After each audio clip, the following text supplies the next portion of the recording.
Hello friends, अगर मैं आपको कहूं कि आप एक ऐनक के सामने में अपने पूरे जो कोहनी है, एल्बो है, उसकी पूरी तरह से सीधा करके और फोर आर्म है इसको सामने की तरफ फेस करते हुए इस तरह से खड़े हो जाएं, और अगर आप अपने कोहनी को ऑब्जर्व करेंगे, अपने हाथों को ऑब्जर्व करेंगे, तो आपको मिलेगा कि हमारा जो अपर आर्म है और जो हमारा फोर आर्म है वह एक सीधी लकीर में नहीं रहता है।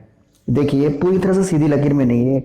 हमारा जो फोर आर्म है ये थोड़ा सा बाहर की तरफ रहता है, हमारे शरीर से बाहर की तरफ रहता है।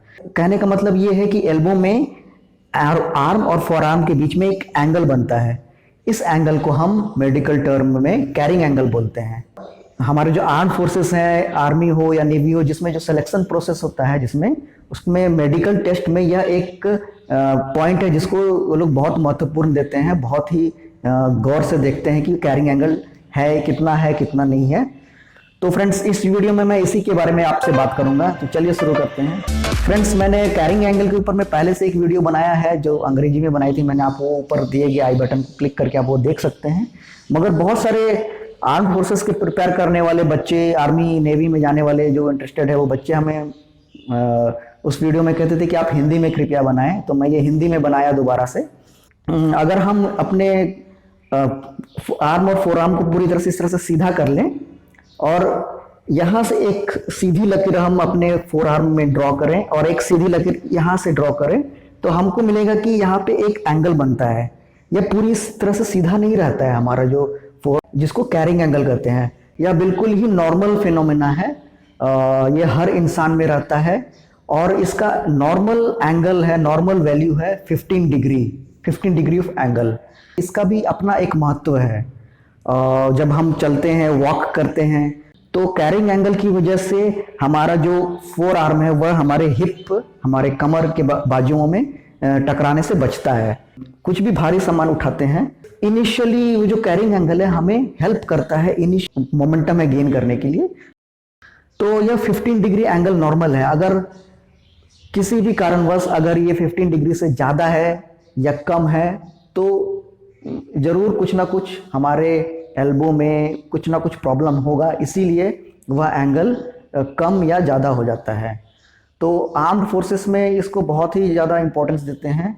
अगर आपका एंगल कम है या ज़्यादा है, इसका मतलब कि आपको बचपन में कोहनी में ज़रूर कुछ ना कुछ फ्रैक्चर हुआ होगा या कुछ ना कुछ चोट लगी होगी, हड्डी इधर उधर खिसक गया। कई बार तो ऐसा है कि ये बचपन से ही ये कैरिंग एंगल कम या ज़्यादा होता है। और बहुत सारे मेरे पास ऐसे सवाल आते थे कि इसके लिए कुछ एक्सरसाइजेस हमें बताएं ताकि हम इसे ठीक कर सकें। देखिए फ्रेंड्स, कैरिंग एंगल अगर आपका ज़्यादा है 15 डिग्री से या कम है, तो इसके लिए कोई खास ऐसा स्पेसिफिक एक्सरसाइज नहीं है।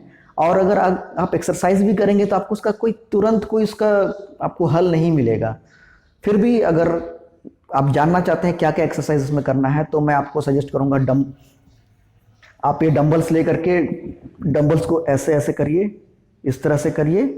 इससे वेट से कुछ आपका अगर ज़्यादा है तो आपका ज़रूर कुछ इफेक्ट होगा। फिर इस तरह से मोड़िए हाथ को और इस तरह से भी ऐसे ऐसे से करिए।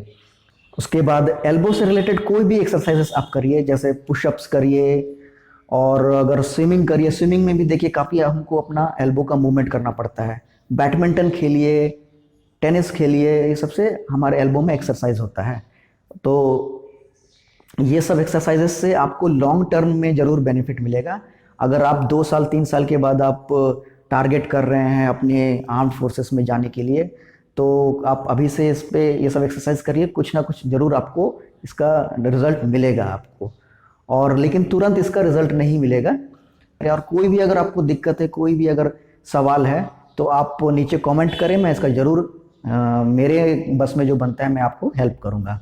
उम्मीद करते हैं फ्रेंड्स आपको ये वीडियो पसंद आया होगा, और अगर आपको ये वीडियो पसंद आया है तो ज़रूर लाइक करें, शेयर करें। Thank you for watching friends this video. Bye bye.